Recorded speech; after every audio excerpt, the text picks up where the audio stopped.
What's up, everybody? KleverKrok back for the final week of the regular season of Season 4. That is Week 13. And this week we'll be covering the 5 matches of Week 13, starting with the Alakazam Apparitions versus Felidae. Just looking at their team, I would say that, again, the Alakazams have a stronger lineup, especially if Sceptile is used accordingly to exploit, Mega Gyarados, Flygon, Latios. I mean, Skuntank is somewhat of a counter to Sceptile, but that would be hard to exactly pull off unless he brings the right set, like Assault Vest or just Spadef, Bulk. Whimsicott's pretty good too. I mean, it doesn't have the bulk to take hits, like if he's bringing Hidden Power Fire, Hidden Power Ice. Zoomeral's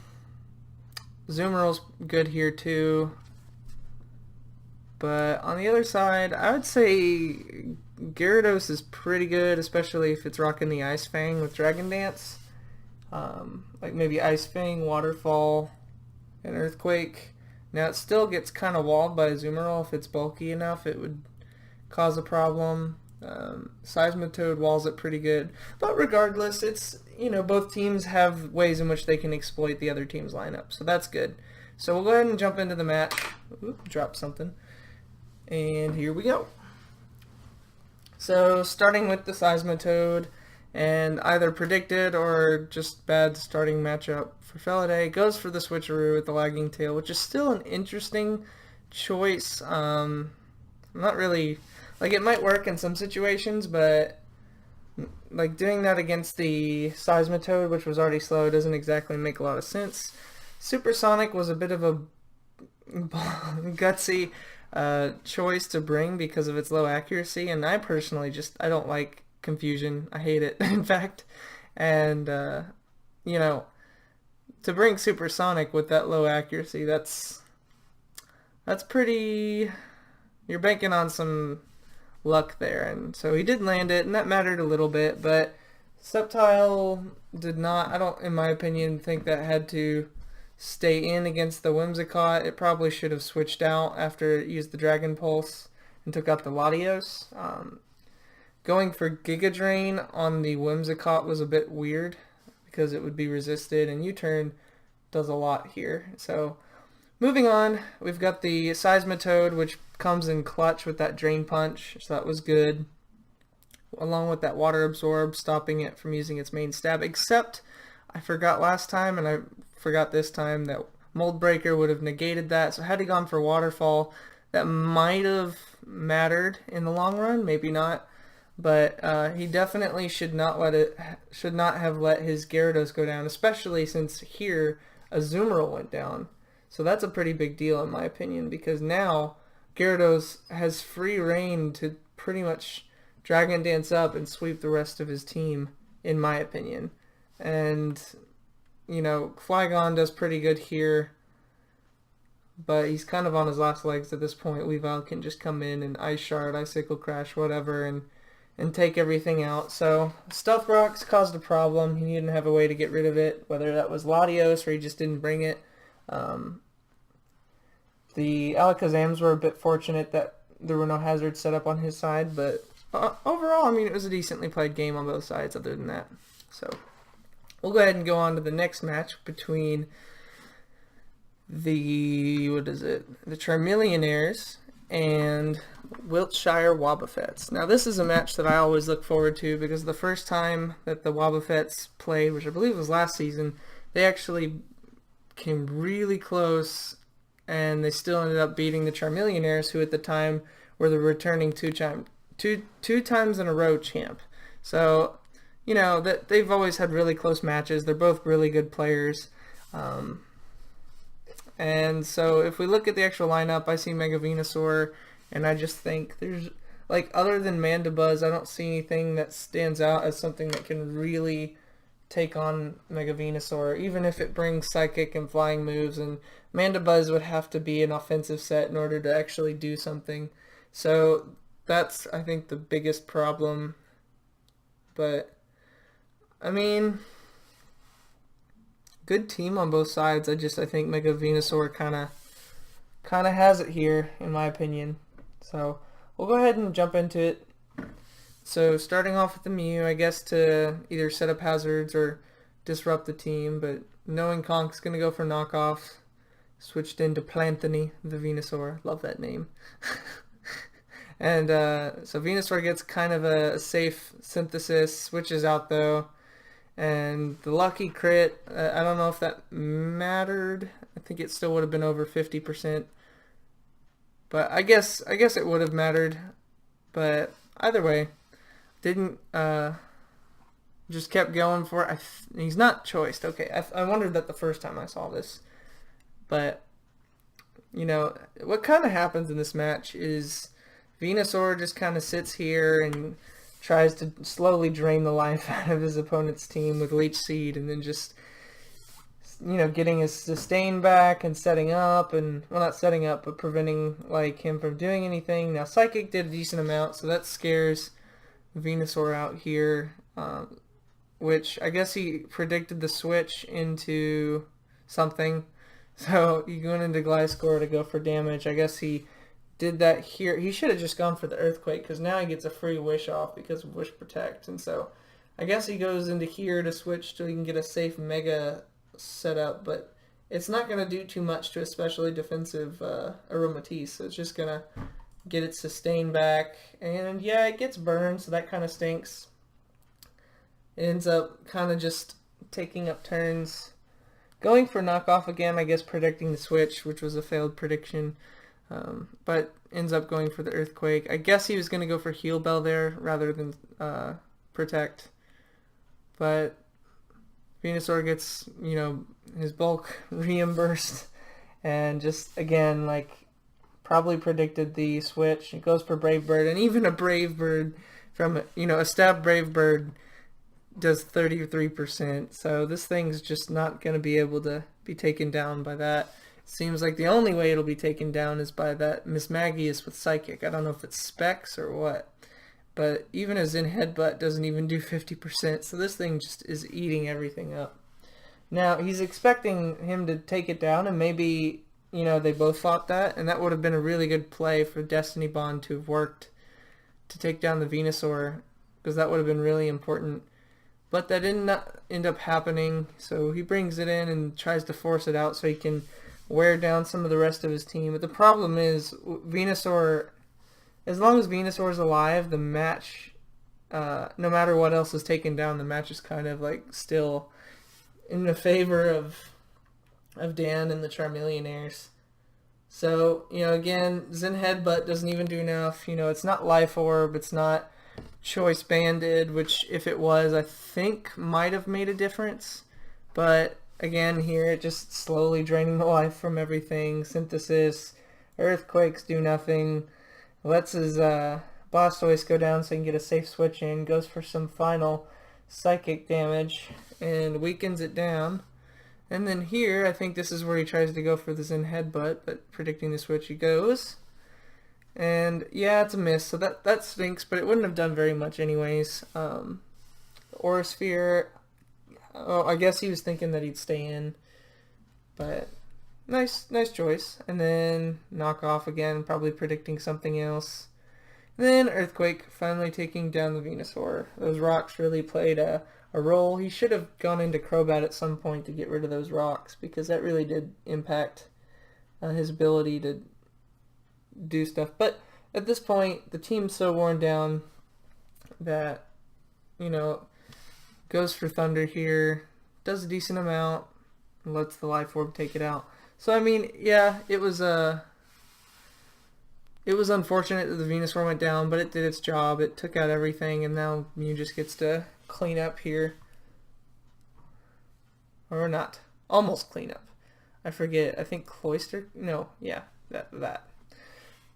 Acrobatics. It goes for acrobatics.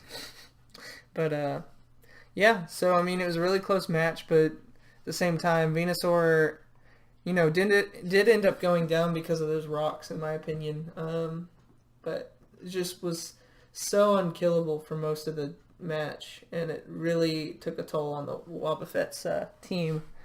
So I think that's kind of why it ended the way it did. So we'll go ahead and go on to the third match, which is between the Zubatman and New England Parasects. Now, Zubatman, again, has a really strong team. I'm interested in the Mawile and what it's going to be doing here other than maybe intimidating.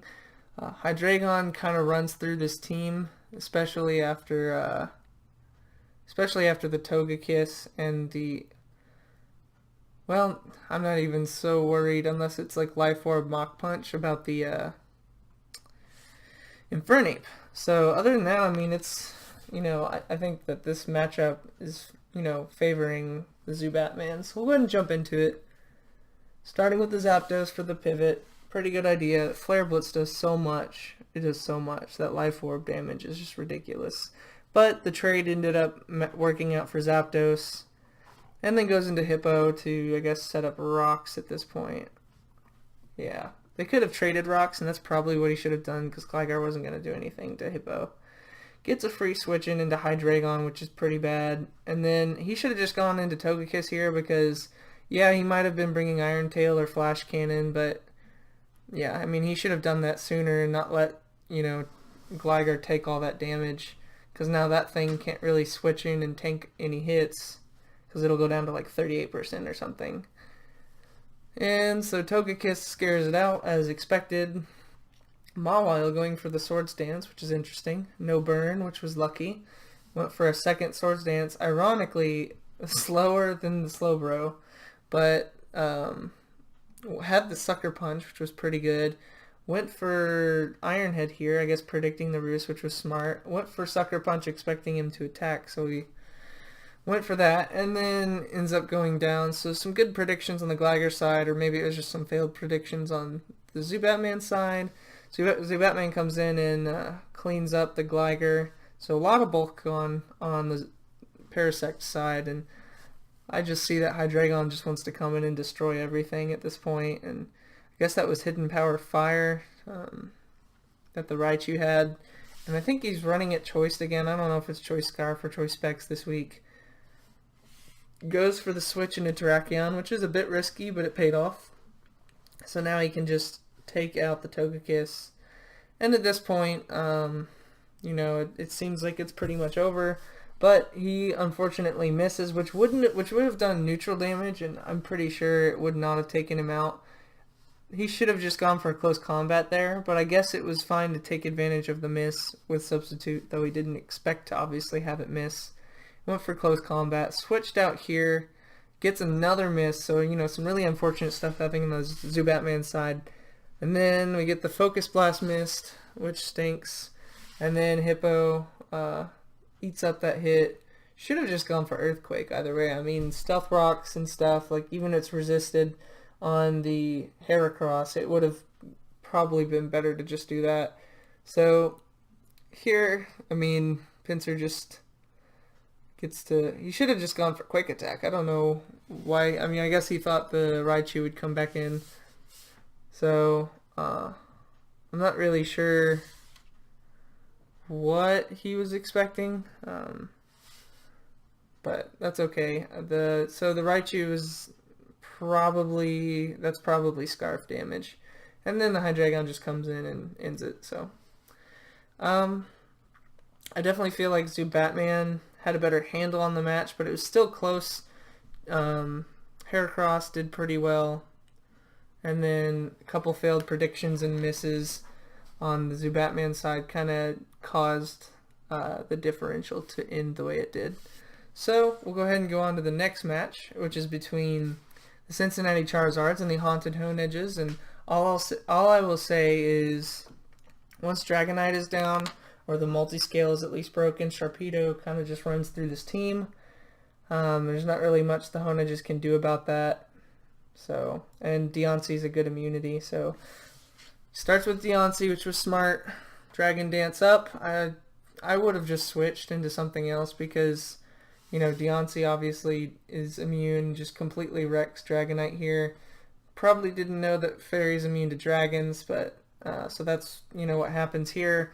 lets the Deontay go down, gets the free switch into the Sharpedo, goes for the Ice Fang for damage because he didn't have to worry about protecting against that thing. There was no way it was staying in. And so he gets the speed buff, Mega Evolves, and just sweeps at this point. And there's not much else to really say about this match. The team comp, again, on the Honedge side, has a few but very common weaknesses, like Ice and Dark.